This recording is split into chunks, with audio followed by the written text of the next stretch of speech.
I can't even do it, so I just want to say thank you to everybody for helping my family.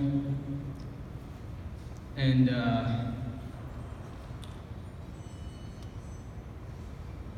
he was the best man that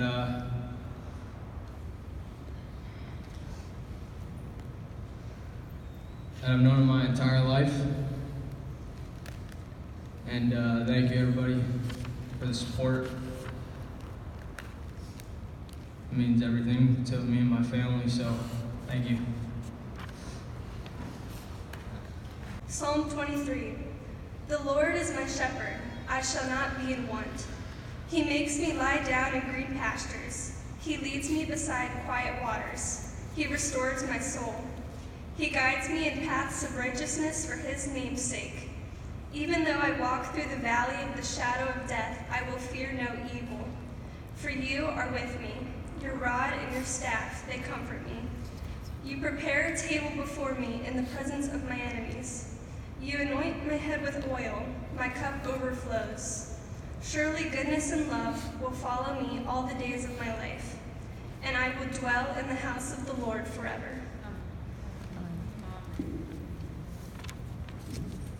You can tell that Lenny, he touched a lot of people with the turnout we have. I thank everybody for coming, and Lenny was a beautiful man. People were drawn to him, and he was a good friend. So thank you for coming out and helping celebrate excuse me, Lenny's life. When Melissa asked if I wanted to say something, I immediately said yes. Of course I would want to say something.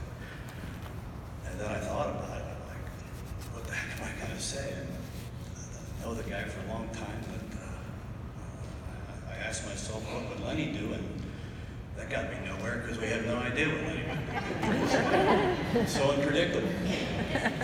So, but I know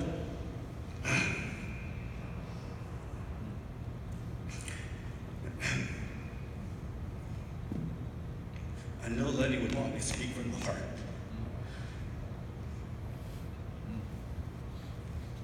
Excuse me. So I'm going to do that. So, back, I don't know, I was 8 or 9 years old.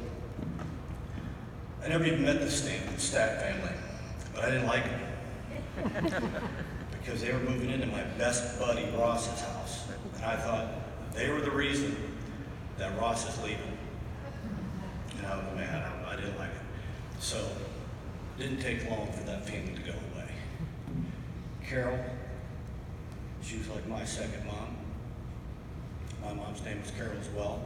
So we had two Carols that kind of ran the coop, shuffling us back and forth to football practice, baseball, any sport we had, Waterworks Park. They did it all. They took care of us. I think I had a mountain of tater tots in our kitchen. But we had a great childhood. We grew up in a very conservative neighborhood and tons of kids. Between the Staats family yard and the neighbor's yard and the park and our yard, we spent a lot of time playing wiffle ball and football and pick up baseball and goes to the graveyard, and we always wound up in each other's yards. I had a large family. My family absolutely adored Lenny. I had 4 4 sisters and a brother. They love me. So, as we grew older, we had young Rodney, who we just tortured. I'm sorry, Rodney. I never said I'm sorry. I'm over it. Jeff, your buddy Jeff Whitey, we beat these guys up. I'm glad you finally got out of the toy box. Thank you. But Chuck, you and Carol, you were ever present. You're always there. You scared me a little bit, but you're always there. You're a silent rock. Thank you, too, for producing such a great son, 2 sons. I think that's all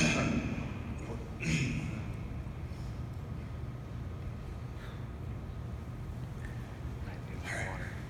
That's really, you got a lot of that. Got a big heart. All right, so we're growing up in this very conservative area, did a lot of things. We had a lot of fun. And we got into trouble a few times. Our parents tried to separate us. It wasn't gonna work. And I can tell you one such instance where they tried to separate us. We had these 2 buildings by our house called the Portage Towers, and Lenny and I figured out that the day after 4th of July that we could gather up all the fireworks that either were dropped from the 10th floor that didn't light off, or somebody just plain dropped them. But we took a bucket over there one day and we filled it up full of fireworks. And we got the bright idea of going to buy a model up at Hannah's Pharmacy, a tank, and we're going to incorporate all these fireworks into this tank that we're going to glue together, and we're going to light it off. It took us all day. I don't even know where we got the money for the model, pop bottle or something, I'm not sure. We glued this thing all together, and my dad pulls into the driveway and he sees his bucket full of fireworks, and my dad was a fireman, by the way. So he knew something was up. I got sent to my room, told Lenny to go home. I don't know what he was doing, but I ran to my room and I looked out the window and I go, Lenny. He turned around, he had that tank still in his hand and the lighter, and I go, let it off. I could see it from my window. And he did, and as soon as he let it off, he ran.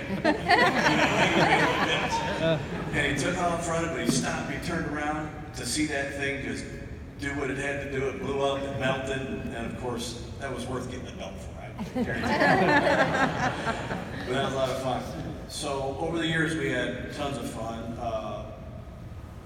When he went to college as a pastor's dad, moved to North Carolina, and he found the love of his life. I knew it was different when he said, Melissa melts my butter. He was right. You melted his butter. He loved you. I think Chuck and Carol had a lot with Lenny understanding what it took to treat a woman right.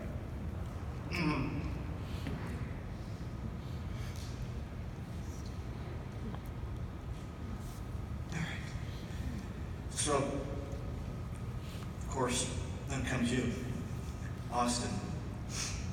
Man, I've never seen Lenny love anybody more than Melissa, but he loved you together. And you guys did so many things together. You guys created a beautiful atmosphere for your son. The love shows. You've shown it to your son. And a lot of people admire that. There's not too many marriages you see like that. You guys grew together really good.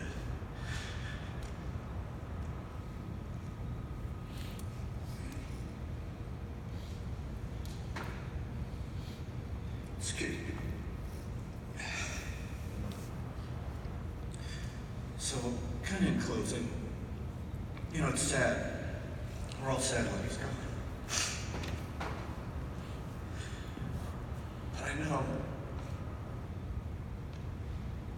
I can be grateful and happy all those good times we had, there's a lot of them. And I'm going to be telling a lot of funny Lenny stories. I got a ton of them.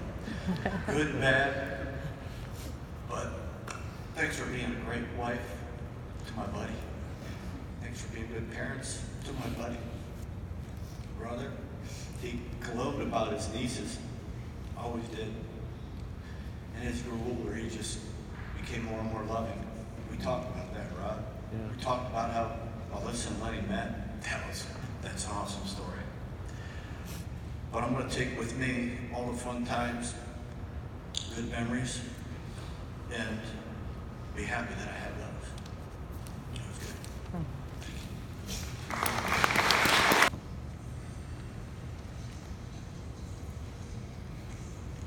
I'm going to apologize now because I did take a lot of notes and had to write this all down. And I'll be reading from it because otherwise I'm not going to go through this. Good afternoon, everyone. For those of you who don't know me, my name is Bill Waggoner, and I'm beyond honored to speak today about my good friend Lenny.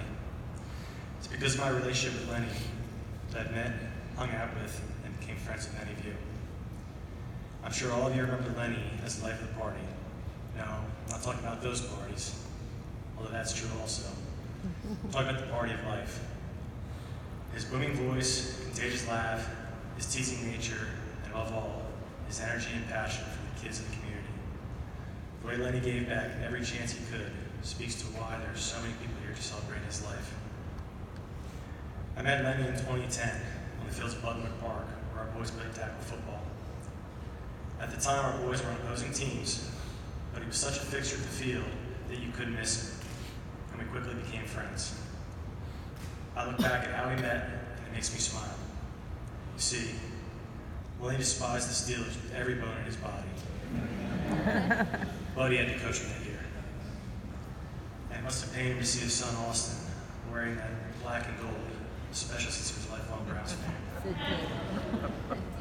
All of it.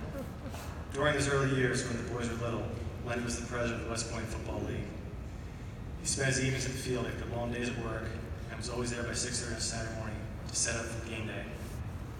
After a long, grueling day in the sun, he would lead the team to the fields and eventually corral us all to Alabama Joe's to celebrate, win or lose. Winning was always nice, but not his most important goal. His goal was to give the boys an opportunity to be together, laughing, playing, and thriving. He just wanted them to be kids and to build a strong foundation of love and character. It's because of him that our families and kids bonded and our friendship grew. Lenny always took advantage of the Saturdays to include everyone. When parents couldn't join in, he and Melissa never hesitated to collect as many kids along the way, and they brought them along to wherever we ended up. The boys from the field were an extension of his family, and he loved each and every one of them. Lenny and Melissa have only one son, but because of the love they shared with all the kids and their families, also had a world of football siblings. My wife and I, our boys, and our daughter were fortunate to be a part of that family. Several of the boys became inseparable during those years, and 6 days of football became 7. As our families spent more and more time together, Lenny convinced me and several others to join the board with him. It was a tough sell since it made for a long week and long hours in the sun on Saturdays with no pay. But in the end, spending the post-game at Joe's or each other's houses with Lenny, Melissa, Austin, and our extended football family made it all worthwhile. We consider Lenny the patriarch of that extended family, and he was the one that brought us all together. He was father of football. As our boys headed into high school, I had one last opportunity to coach with Lenny. The last time we coached together was in the West Point Flag League during Austin Adams' final year of eligibility. Against my wishes, Lenny picked the Browns as our team name. I couldn't wait to the end of that season, but we'd no longer have to wear those awful brown blue jerseys. That's why I asked about the orange ones. After that season, Lenny continued to be a pillar of the community and a fixture of the sidelines during Austin's football career at Park Vista High School. Lenny couldn't be kept off the field and continued to do whatever was needed. Lenny was never too busy, and if anyone ever questioned how he could do so much for the league, the team, and the community, he would always smile and respond, "It's for the boys." Lenny always worked hard, but he played harder. He arranged games for parents to play against the kids, even geared up a few times, bumping heads with the boys. He participated in numerous toilet bowl games, celebrating the end of each flag season. I'm sure he was an MVP at least 3 or 4 times. Just ask Mike Giesman, he was here earlier. Even after a long morning of painting the fields at Park Vista, he would stop when he was done and play quarterback when the team finished practice, so all the players could get in extra reps running routes and catching the ball. I remember many stories that would make everyone laugh and some blush. I would like to mention 2 of these stories without providing too many details. Many of you were there and will recall a certain Oktoberfest outing and a WBFL trip to the Miami Dolphins game. The first involved Mike Townend and a nice cart ride to the parking lot. The other also involved Mike Townend and someone being carried through Dolphin Stadium. I'm starting to notice a pattern, Mike. Those were some good times. Most of us who knew Lenny knew that he was technologically challenged and carried a flip phone up until a few years ago. We never bothered to text him because he didn't know how to text on that dinosaur of a phone. That is until Austin took a trip to New York City with my wife Christine, Adam, and I. During the trip, we found ourselves in Times Square where Adam and Austin took a somewhat risque photo with 2 street performers. Christine and I immediately texted the photo to Lenny and Melissa to let them know what our boys were up to. In what can only be described as a miracle, Lenny learned how to text on his phone and immediately responded to the text, "I'm so proud." And he was. Lenny was extremely proud of Austin, or as he affectionately called him, Einstein. In addition to playing football, Austin played lacrosse, the guitar, and spent the rest of his free time boating and fishing with Mom and Dad. Lenny and Melissa also shared the love of the ocean with Austin, and they were frequently found scuba diving in the Keys. If that wasn't enough, when they did have some free time, they could be found in the garage restoring Austin's first Jeep. I'm sure we've all seen Austin drive that Jeep around. Sitting on the side of the road while he's patiently waiting for Melissa to bring him some gas. His boy was his world, and he didn't hesitate to tell everyone and anyone, not just once or twice, but as often as he could. Now, Lenny I know loved the Cleveland Browns, the Ohio State Buckeyes, fishing out in the ocean, scuba diving, coaching, football, and the kids in the community. But none of these compared to his one true love, his wife Melissa. His very best friend, his partner, his universe. Over the last few days, while trying to comprehend this tragedy, I came across this quote. "We all die. The goal is never to live forever. The goal is to create something that will." I think that Lenny personified this, and he left a piece of himself in every one of us here, and in those that couldn't make it today. Through his selfless actions, his memory will live on in each one of us. In his memory, it is now our turn to celebrate him and see to it that everything he was will live on. Lenny, I'll leave you one last toast. Here's tonight's we remember with the friends we can't forget. My friend, I will miss your laugh, but I will never forget. Cheers. Jacobs, and I've never done anything like this before, but I wouldn't forgive myself if I couldn't have the memory of coming up here and telling you what a pleasure it was to have Lenny as our boss. He ran our store as well as anybody could have, and he liked us. He was our friend. We had a lot of fun times because he could always tell the same corny joke over and over again and make us laugh, like the zebra without any stripes that couldn't talk because he was a little hoarse. Yeah. And he just made us laugh every time. And I can't remember the jokes because I'm not a good joke teller. But I just want to say that he will be missed, and he was special to us. Thank you. Mother-in-laws, and sometimes I didn't know what he thought. I didn't know what to think when he first met us. But we knew always that Lenny loved her and us more than anything. And even in spite of me, I think he liked